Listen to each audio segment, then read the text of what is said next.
જોતામાં 10 દિવસ કેવી રીતે પટી ગયા તો કોઈને જ નથી ખબર પડી અને બસ દશામાં મારું એટલું જ કેવું છે આ 10 દિવસમાં મારાથી જે પણ ભૂલચૂક થઈ હોય તો મને માફ કરી દેજો. હા, તમારું જોવાનું દુઃખ મને બહુ છે પણ માં મને એ વાતની ખુશી છે કે આવતા વર્ષે તમે આવી રીતે જ હસતા હસતા આવશો અને અમારા પરિવારજનોને પણ આવી રીતે સારી રીતે રાખશો. અને ગાઈસ જો હવે વિસર્જનનો ટાઈમ થયો છે તો અમે લોકો બધા બહાર આવી ગયા છે. દશામાની મૂર્તિ પણ બહાર મૂકી દીધેલી છે બટ અમે થોડા ખુશ છે કેમ કે ભાઈ અમે લોકો રડતા નથી મોકલવાના દશામાં, બસ હસતા હસતા જ મોકલવા છે અને નેક્સ્ટ યર જલ્દી આવજો, બસ એટલું જ કેવું છે મારે તો. અને જો ગાઈસ બહુ ફટાકડા ફોડેલા, આ મારો ભાઈ તો ઊભો જ નથી રહેતો, ફટાકડા ફોડ જ કરીને હું તો આમથી આમ ભાગું છું કેમ કે મને તો બહુ બીક લાગે કેમ કે હું સૌથી મોટી ડરપોક છું. તો ભાઈ અમે લોકો અહીંયા બહાર ઊભા હતા તો ફટાફટ અંદર ભાગતા ગયા હતા કે ધપાધપ ચાલુ થયું હતું તો અમે ભાગેલા અંદર. અને ગાઈસ મજા તો બહુ જ આવી ગઈ હતી. અને જો ગાઈસ એવું નથી કે દુઃખ નથી, છે પણ ગાઈસ એ વાતની મને ખુશી છે કે આવતા વર્ષે બહુ જલ્દી આવવાના છે બસ દશામાં. અને ગાઈસ ચલો હું પણ છે ને આશીર્વાદ લઈ લેવું છું કેમ કે મને બહુ બધા આશીર્વાદ જોઈએ છે મારી લાઈફમાં. મને ખુશ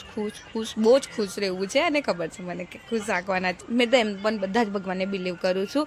અને ગાઈસ દુઃખ છે થોડું ઘણું છે બટ નથી બતાવવાની કેમ કે ભાઈ આવતા વર્ષે આવી જ જવાના છે જલ્દી. અને ગાઈસ હમણાં 1 વાગેલો છે ને અમે ઘરેથી નીકળેલા છે અને અહીંયા બહુ ઓછું પબ્લિક હતું તો અમે લોકો વિચાર્યું કે ચલો ને આપણે પીપલોસ સાઈડ વિસર્જન કરવા જઈએ. તો ગાઈસ અમારી સાથે એવું સ્કેમ થયું છે. એટલે થયું એવું હતું કે છે ને અમને લોકો આખું સુરત ફરી રહ્યા છે પછી આવ્યા તો ત્યાં ઘડી જાગરી પહેલે જ જવાના હતા. તો જો અમે લોકો અહીંયા તો આવી ગયા, હવે લાસ્ટ વાર આરતી કરવાની છે તો બસ એની જ તૈયારી કરીએ છીએ અમે લોકો બધા કેમ કે ભાઈ લાસ્ટ ટાઈમ આરતી કરવાનું તો બને જ છે ને, આરતી કરવી જ જોઈએ. અને પછી ગાઈસ આવી ગયો એ ટાઈમ જ્યારે દશામાને લઈ જતે બટ મેં શું કહી શકું, થોડુંક દુઃખ ત્યારે તો મને થયું હતું. પછી અમારી સાથે બીજા પણ 2 દશામાં હતા, એમને પણ ત્યાં વિસર્જન કર્યું. અને પછી જો બધા અમને મૂકીને ચાલ્યા ગયા છે. અહીંયા મેં ભાભી અને કરણ કાકા છે જે અમે લોકો અહીંયા ઊભા છે કેમ કે અમે લોકો 3 જણા ગાડી પર સાથે જવાના હતા, બાકીના બધા ગાડીમાં ગયા. હવે અમે અહીંયા ઊભા છે તો હવે વિચારીએ છીએ કે હવે ઘરે જવું કે ક્યાં જવું. અને પછી અમે આવી ગયા છે 64 જોગણી માતાની મૂર્તિ જોવા માટે. અને ગાઈસ ગેસ વોટ, અમને દર ફેરી